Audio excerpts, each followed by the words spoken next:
I went through a time, and then the police finally caught me. And when they caught me, I had, man, part of, something bleeding into making this 3 stages stronger of instability was had gotten with this lady, and this lady was on a mental, emotional drug called Klonopin. And, she had a, backfill scripture of these for, months. And I got to taking this drug, just like Skittles, as you would say.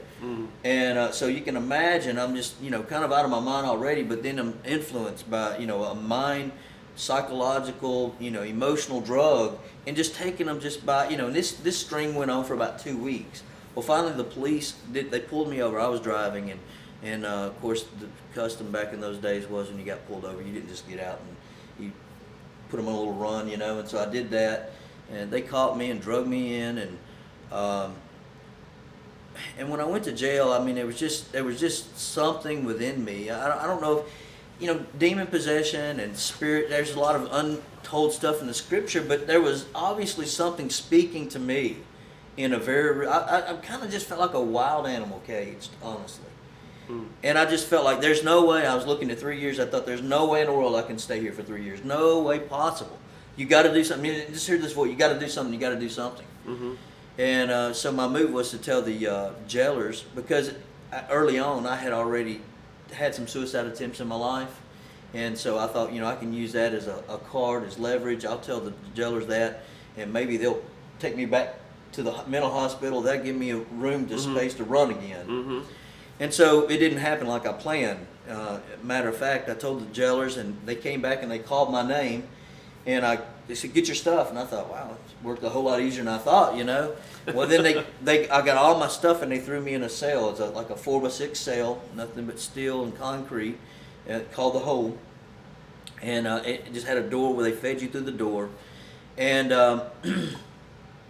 so I was in the hole here, and I'm thinking, this didn't turn out like I thought it would. And then all the while, that voice is, speaking to me. And it's just, and this is what... They're not taking you for real. They don't think you're serious. And so, of course, your next conclusion is what? Well, I'll prove them wrong, Right. And so so somehow I had taken my shoelaces and my sheet, and I rigged it up, and I attempted to hang myself in the cell. And that was a bad mistake, because when that happened and the police came in and the guards came in and saw that, they, of course, cut me down and then took everything that was in that cell. Every stitch of clothing I had, everything. There was nothing but skin, bones, steel, and concrete in that cell. And kind of breaks a guy down, doesn't it?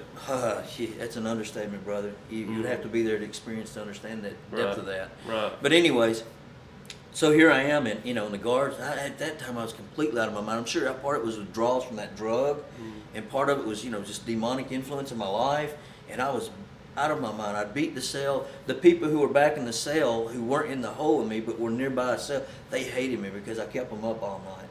I was just like a lunatic, And they would when they come and get their tray, they would throw urine in through the hole at me because they hated me that bad. They couldn't get to me. Right. And man, we hollered stuff back and forth, and the guards hated me. And one guard came in one time and told me, he said, I'm going to take you by the legs and use you like a bat on these walls, and it's just horrible.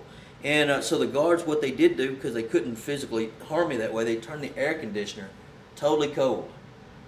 And so here I am in the cell. I've got, no clothes, steel and concrete, and then this freezing air. Well, I began to use my toilet paper as a means to get warm. Well, when the guards seen that, you know what they did? Took the toilet paper. Took the toilet paper. And so then, you're talking about humility, brother. You're sitting there, stark naked, women coming. If you need toilet paper, you have to ask for toilet paper. That's where I was. And finally, but Scotty, that's what it took for God to break me and begin to get into my life.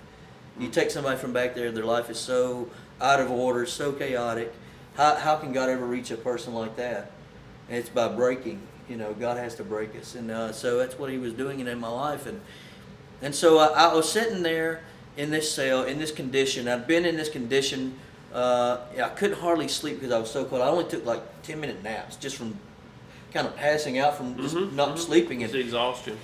And back in Boo, I'd beaten the walls, and this man, Bobby Tyson, came by. He was going to minister to those guys on a Sunday morning. He and some other ministers were going past my cell block to minister to these guys on a Sunday morning, and he came back and he said, he came back and he looked inside the little thing, and he said, "Yo, man, how did you get yourself in this condition?" You know? And, man, let me back up. Before he came to that cell, when they were back there, I began to pray, God, if you're real. Because, you know, really, at this point in my life, I would have said that I don't even believe God's real, to be honest with you. I mean, I thought, you know, my life is empty. I'm numb. I'm just coping with life. God seems so far from me, so distant. I said, God's not real. You know, Sure. if we'd have had a conversation, I just said, I've never seen him. He's no help to me. And, you know, and so when those ministers went past my cell to go minister to the other guys, I began to pray. And I said, God, if you're real, have one of the ministers to stop here and talk to me. That simple. And so when they passed by my cell, you know, I prayed that, and I sat there, and it seemed like I waited eternity. And then one minister went out, and the door shut behind him. Another minister went out, the door shut behind him. I remember maybe 3 or 4 guys, and then finally, what I thought was the last one went out and shut the door, I thought, yeah, that's right. I didn't think he was real. And no more had that thought, maybe even spoke those words, did Bobby Tyson bend down and open up the tray slot and speak to me. And it was like, wow, you know. And so that was this question to me, yo, man, how'd you get yourself in this condition? How'd you end up here? And I don't remember our conversation, but he talked about God's forgiveness. And pretty much in my mind's eye at that point, was, you know, I had my one shot with God back there at the Pentecostal church, and I've blown it totally. Right. You know, there's no hope for me. And that's what I told, Bobby. I said, Bobby, you know, all this sounds good, but, you know, I had my shot with God, and I've blown it. It's done, you know. And Bobby then, I can't remember the exact conversation, but then he emphasized to me, no, God don't work like that. He's not a God of one chances, but he's a God of multiple chances. And it gave me hope. And I needed hope in that time of my life.